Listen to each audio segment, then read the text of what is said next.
బెంగాల్లో టీఎంసీ అధినేత్రి మమతా బెనర్జీకి షాక్ల మీద షాక్లు తగులుతున్నాయి. పార్టీ నేతలు ఒకరి తర్వాత ఒకరు వరుసగా రాజీనామాలు చేస్తున్నారు. కొద్ది రోజుల వ్యవధిలోనే ఇద్దరు రాజ్యసభ ఎంపీలు రాజీనామా చేయటం రాష్ట్ర రాజకీయాల్లో సంచలనంగా మారింది. అసలు ఇంతమంది నాయకులు మమతా బెనర్జీకి ఎందుకు దూరం అవుతున్నారు? బెంగాల్లో టీఎంసీ భవితవ్యం ఏంటి? పశ్చిమ బెంగాల్లో ఓటమి తర్వాత తృణమూల్ కాంగ్రెస్ లో సంక్షోభం మరింత ముదురుతోంది.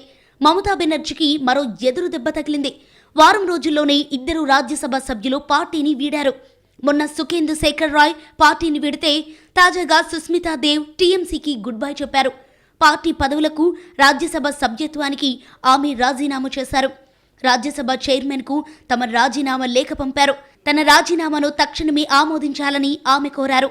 రాజీనామా చేసిన కొద్దిసేపటికే అసోం ముఖ్యమంత్రి హిమంత బిశ్వ శర్మను ఢిల్లీలోని ఆయన నివాసంలో కలిశారు. ఈ భేటీ రాజకీయంగా చర్చనీయాంశమైంది. మీడియా అడిగితే అదేం లేదు, జస్ట్ అసోం కనెక్షన్ మాత్రమే అని ముక్తసరిగా సమాధానం చెప్పారు. సుస్మితా దేవ్ అసోం కాంగ్రెస్ దిగ్గజ నేత, కేంద్ర మాజీ మంత్రి సంతోష్ మోహన్ దేవ్ కుమార్తె. సిల్చార్ లోక్సభ నియోజకవర్గం నుంచి ఎంపీగా పనిచేశారు.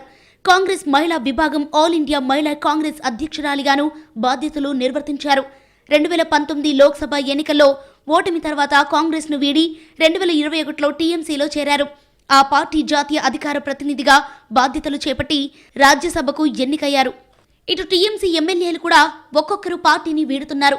58 మంది ఎమ్మెల్యేలు తిరుగుబాటు నేత రితభత్ర బెనర్జీకి మద్దతు ఇవ్వడం సంచలనం సృష్టించింది. అనంతరం ఆయనను ప్రతిపక్ష నేతగా గుర్తించడం టీఎంసీలోని విభేదాలను మరింత స్పష్టంగా బయటపెట్టింది. మరోవైపు కొద్ది రోజుల క్రితం సుఖేందు శేఖర్ రాయ్ పార్టీ సభ్యత్వానికి రాజీనామా చేయడంతో పాటు తన రాజ్యసభ సీటును కూడా వదులుకున్నారు. బెంగాల్ అసెంబ్లీ ఎన్నికల్లో తృణమూల్ కాంగ్రెస్ ఘోర పరాజయం పాలై బీజేపీ అధికారంలోకి రావడంతో ఆ పార్టీలో సంక్షోభం నెలకొంది. చాలా కాలంగా పార్టీలో నెలకొన్న పరిస్థితుల కారణంగానే రాజీనామా చేశానని చెప్పారు సుఖేందు శేఖర్ రాయ్. తాను 59 ఏళ్లుగా రాజకీయాల్లో ఉన్నానని గుర్తు చేసుకున్నారు. ఆత్మ పరిశీలన, గతాన్ని సమీక్షించుకున్న తర్వాత సరైన సమయంలో నిర్ణయం తీసుకుంటానన్నారు సుఖేందు రాయ్.